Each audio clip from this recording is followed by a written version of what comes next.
Welcome back to the Peace Build. My name is Nicholson, and this is a channel where I like to speak about anything that has unfolded my heart as a human being in hopes that it will unfold yours also. Once again, I'm sitting amongst the tall grass. We're in transition over here on the eastern coast of America. The greens are starting to turn into browns. The browns are turning into reds. The reds are turning into purple. It's amazing.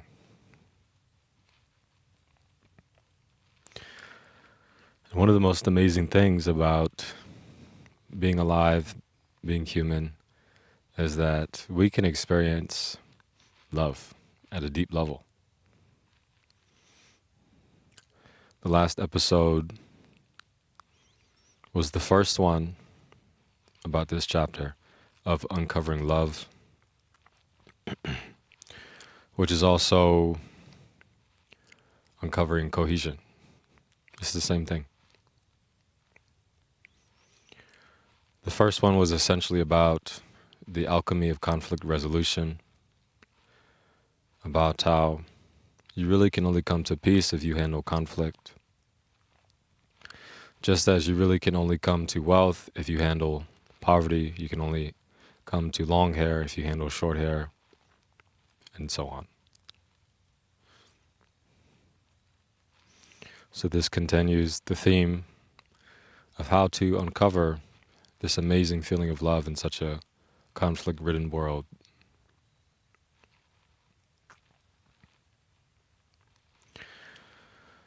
And the theme, specifically this time, is about overcoming lust. Lots of people confuse the two, lust and love, but there's a clear distinction. And if you rid yourself of this sin, if you rid yourself of this missing of the mark, then love will rain upon you and it will be delivered to the people in your life that you really care about. Lust is a word that we all have heard before. We've all have seen other people act on this and embody this spirit, and it even came across our own vessels at some point in time. After reflecting on this word, I've realized that it is a dark spell that causes us to use our own magic against us. And when I say magic, I mean willpower. The fact that I can decide to sit here, sit under the sun, speak into this camera, have thoughts about such a specific orientation, move my hand, open and closed, it's magical. Because we really don't know how it happens. It just does. We don't know how the orcas swim through the ocean. We don't know how hawks fly through the sky. We don't know how groundhogs move through the earth. They just do it. And for me, this is magical because it bypasses logic.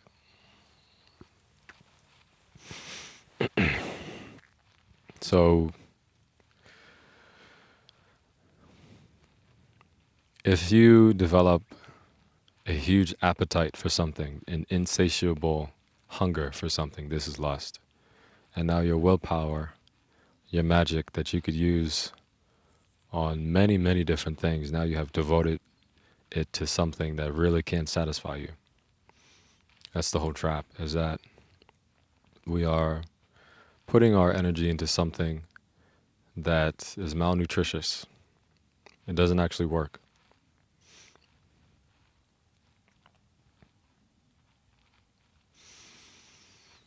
This is like white bread or processed food or cars that you drive off the lot, titles that you can achieve in the world, sex, of course. Lots of people think lust is only about sex, but you could be lustful over anything.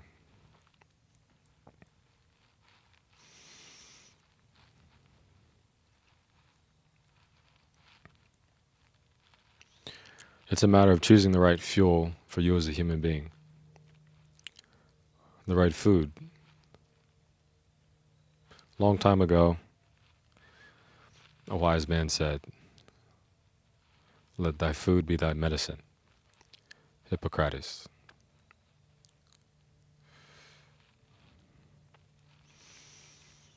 Medi means middle. Sin or sign means motion. So medicine is anything that moves you to the middle.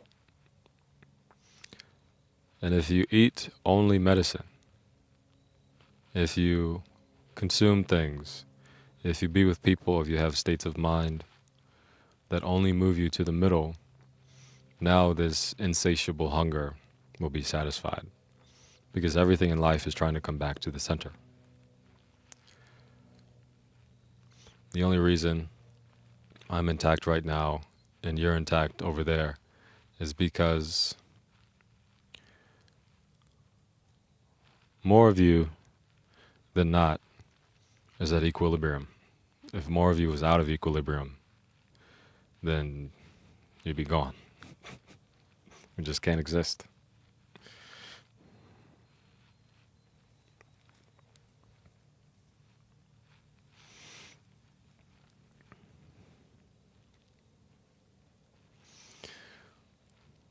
The only reason I know about this topic as I sit here today is because I struggled with this for a long time, for many years actually. And as I've gotten older, I've understood that it is partly my own compulsion, but it is also partly the marketing campaigns of the country that I live in. They're so persistent. In America, we live in essentially a huge business, a huge conglomerate of commerce that's pulling our willpower all over the place to the point where we lose our thread of our own personal journey, as some people like to call it. If you read the book The Alchemist, there's a lot more about it in there. So the main thing I was hooked on was the short and quick sensation of sexual release.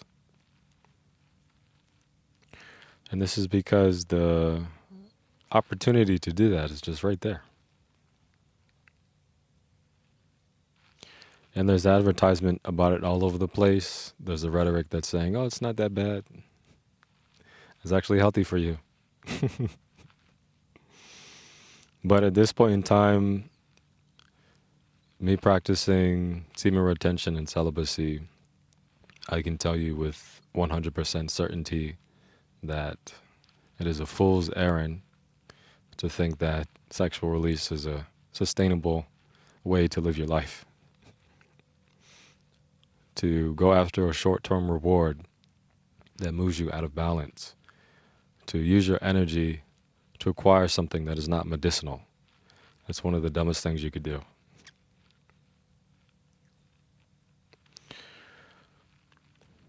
But the conditions in which we exist tell us the opposite.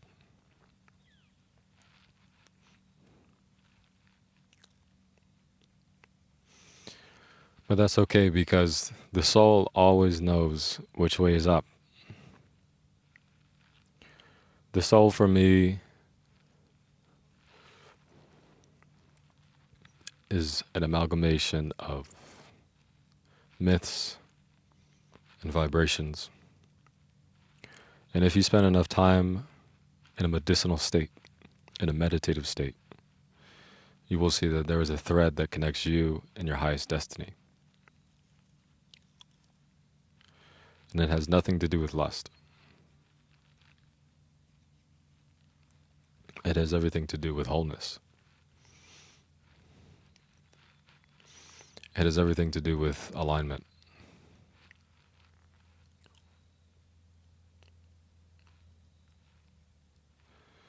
Today, my twin brother asked me a good question. He said, what's the difference between people who move in alignment and people who don't? And after some thought, I said, people who are out of alignment have essentially made temptation their God. And people who are in alignment are led by their vision.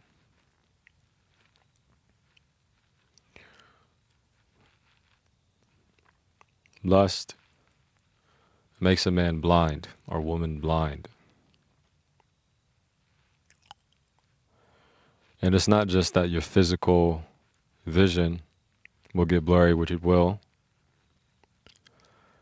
Your imagination will be a fog. And instead of having a sharp ability to see things in your mind's eye and go after them, you're going to go after only the things that you can see. And because your vision has been so damaged by lust so many times, you will only see the lowest hanging fruit.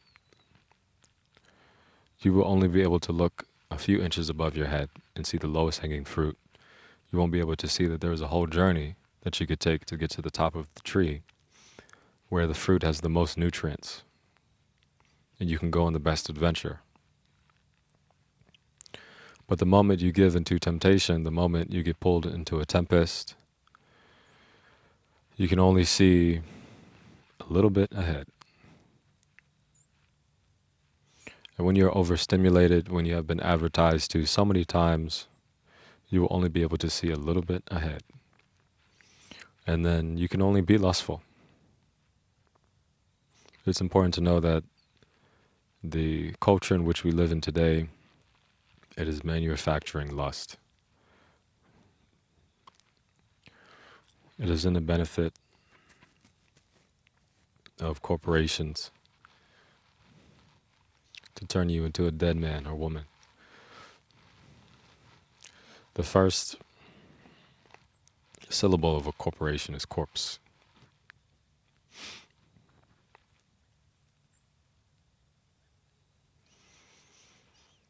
So if you come back to soul food of silence, naturally you will move away from being bound by this limitation, by this mistake of desire. Desire is not an issue. Desire is your destination. The only issue is that your desire is aimed at the wrong point. If we are spiritual beings living in a human experience, this means the food that we need is spiritual. This means the correct desire to have is for the spirit, for the boundless. So whenever you have a passion, a hunger for something that you know has an end, now you're falling into a pit with a bottom. Lots of people think it's safe to do this, to discover things that have an end.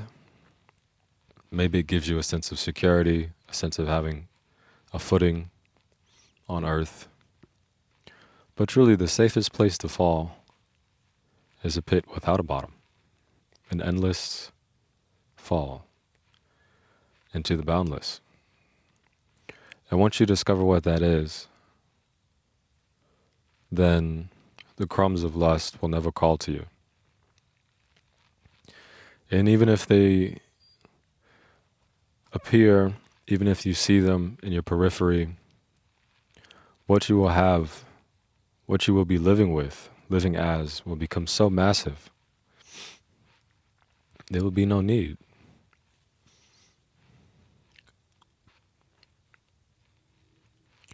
And then you can finally have a genuine relationship with your opposite. As a man, as a spirit operating a masculine vessel, my opposite on the spectrum would be the feminine. And since I have overcome lust, my relationship with the feminine has become incredible. There is no need to rush. There is no need to extract.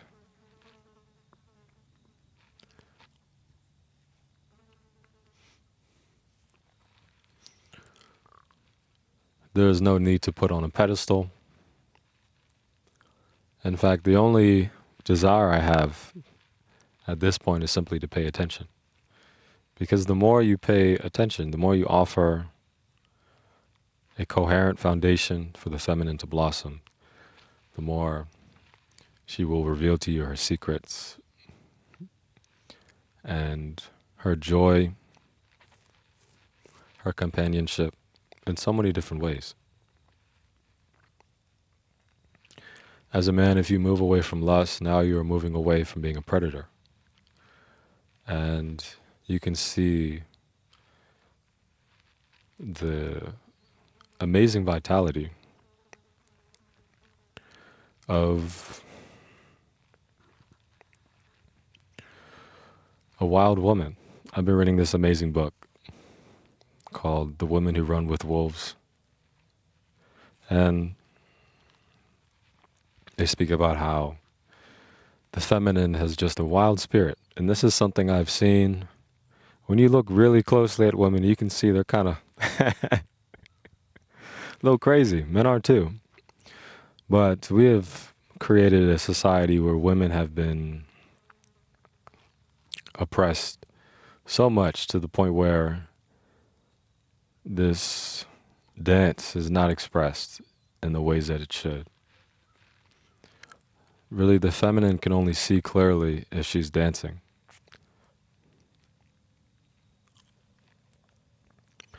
And if you're moving from lust, you're not allowing the feminine to dance because you are moving from a state of captivity.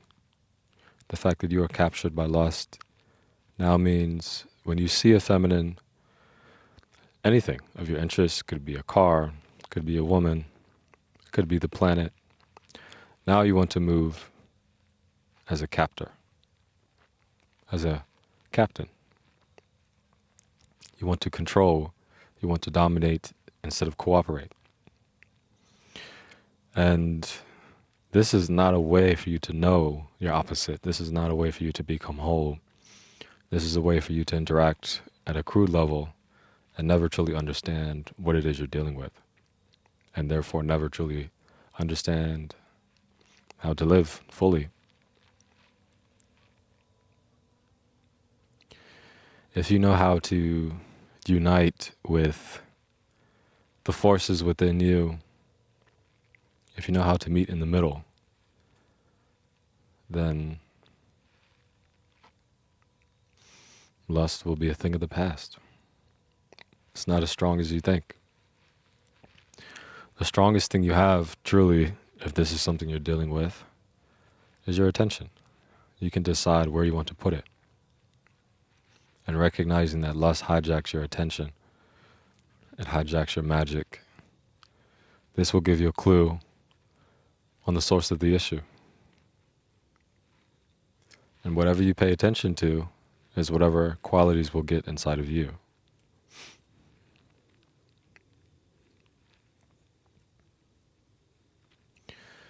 And then you can live light. And there will be no need to fatten yourself up with all kinds of junk. This reminds me of the story that we likely all know about Hansel and Gretel.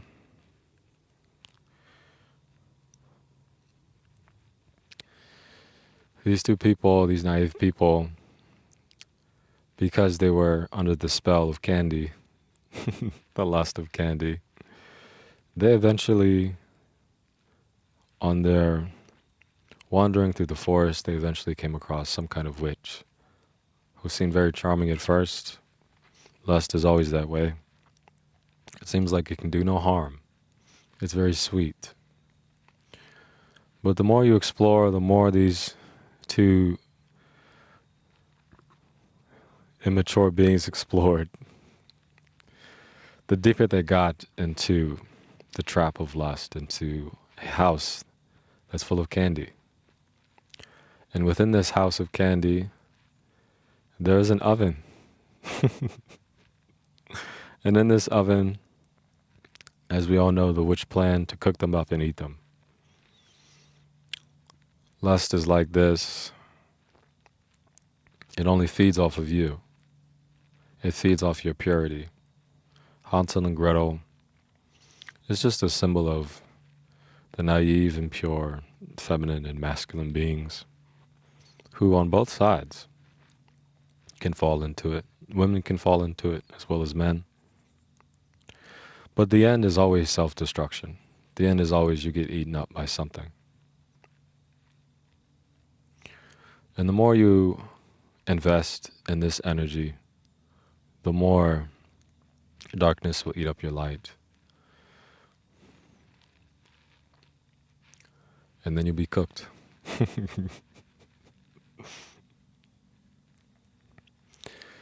You'll be burned up by the fire instead of you being the fire that burns it up.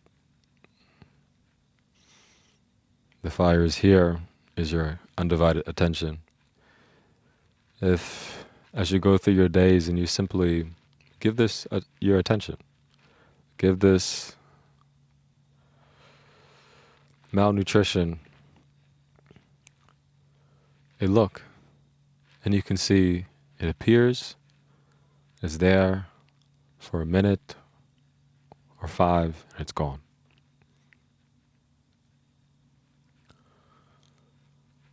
And the more you do this exercise, the more you will be in control, and the less this hungry witch will be in control of you. And as you go about your days, you can see, well before you get into a situation, that this situation is likely attempting to eat me up.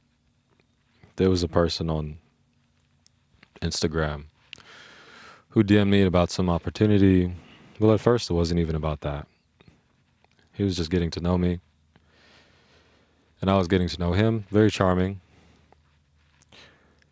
And he's in the healing space, I'm in the healing space, so I thought maybe we could be friends.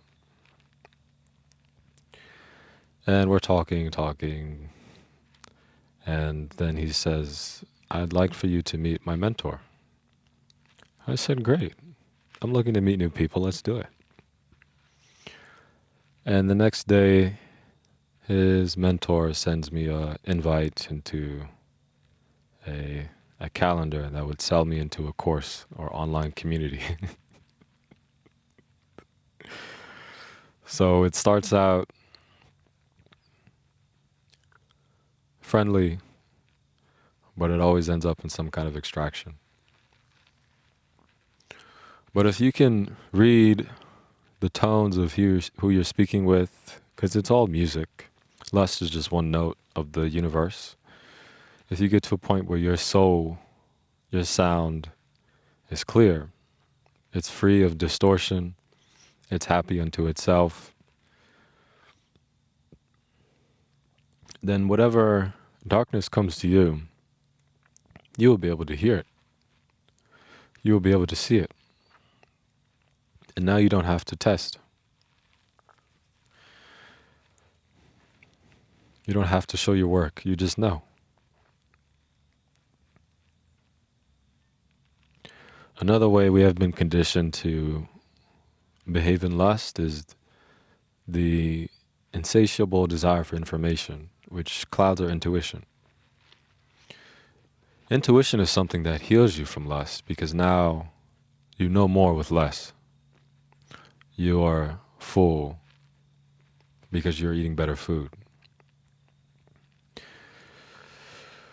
When you look into the grocery store, we can see that lots of fruit is much bigger than it used to be, but it doesn't fill you up as much because it's filled with pesticides and cross-pollination and scientific seeds and whatnot. So real fruit that's smaller, that fills you up, is like intuition. These science experiments that are in the grocery store, this is like the monkey mind, the analytical mind that can never stop.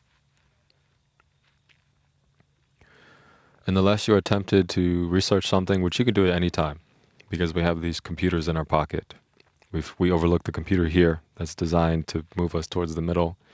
We use a computer that's to the periphery, so we move to the periphery. And we walk around like this instead of like this.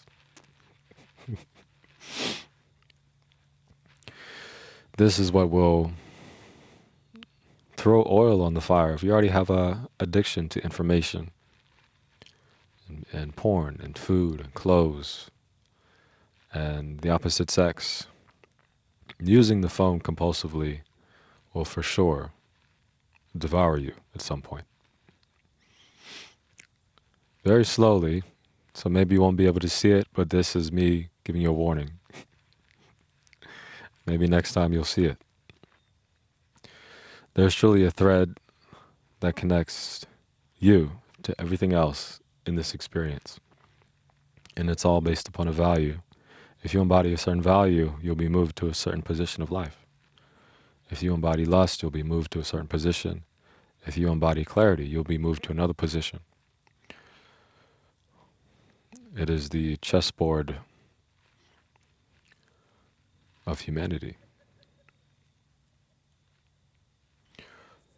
And the fact that the chessboard of lust, it moves you to a worse position, means that you're not supposed to embody that.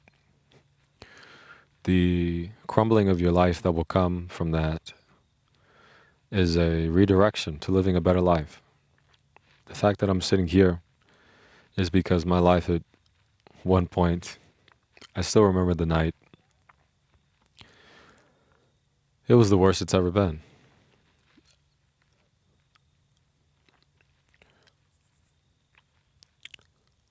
But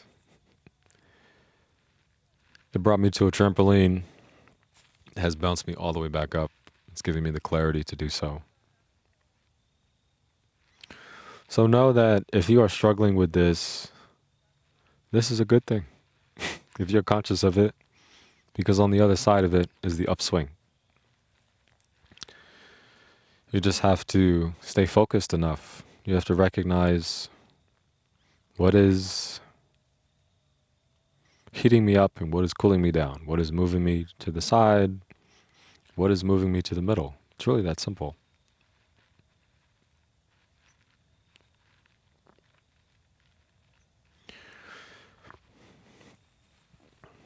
If you simply maintain the integrity of your own curriculum here on earth in this soul school, then you will be on your way. But if you get lustful of wanting to switch out your curriculum with someone else's, then you're going to be in the same grade for a long time. You'll be held back. Whereas some people, they can skip a grade because they're focused. Some people just have to stay where they're at. And lust is one of those things that keep you where you're at. Just like in the desert in the Bible, where people were lustful for a physical manifestation of God. In the story of Moses, they worshipped a golden calf, which represents carnal desire. And obviously this led them astray for many years. Maybe they could have came across the desert in 4 years, but it took them 40 because their carnal desires had a gravitational pull on their attention. But if you replace this carnal desire with the desire for God, the desire for that which is boundless, then your vision will clear up. It's how the whole thing works. The less you have in your soul, the clearer you can see. This is ultimately the path of subtraction, because we underestimate the power of the soul of the human being. We think that we need to continually add things into this to make it intelligent and attractive, but you don't have to. If you have been through the school system, if you have been through a family system, if you have watched lots of content, then it's time for you to subtract. It's time for you to starve this spirit of lust so you can see, so you can live a good life.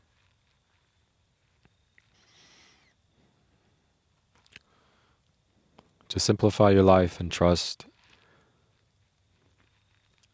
the simple ingredients that make up everything, and just use those, you will see that you will be full. I've seen some stories of people who just breathe and they don't eat anything and they're still here. Some people just eat fruit. They don't eat meat. They don't eat candy. And they're still here. They're still making an impact. There are some very strong animals on the planet who don't pursue. They don't move out of lust. They're pretty chill. But they will knock you out if you mess with them.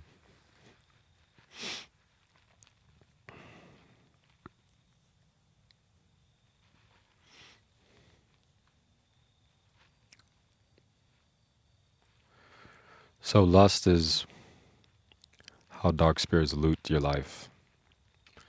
It is how they rob all the light that you have.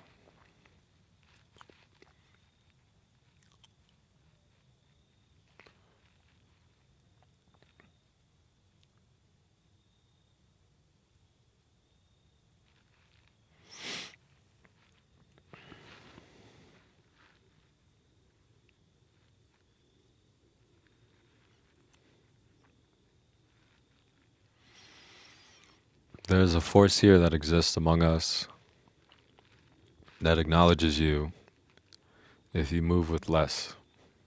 Somehow I have more information exactly about the things I need to know when I stop looking for it. Wisdom is a feminine force, and I've seen that when I simply create the space for wisdom to come, when I clean my house up, she comes and she stays for a while. She stays as long as the house is clean.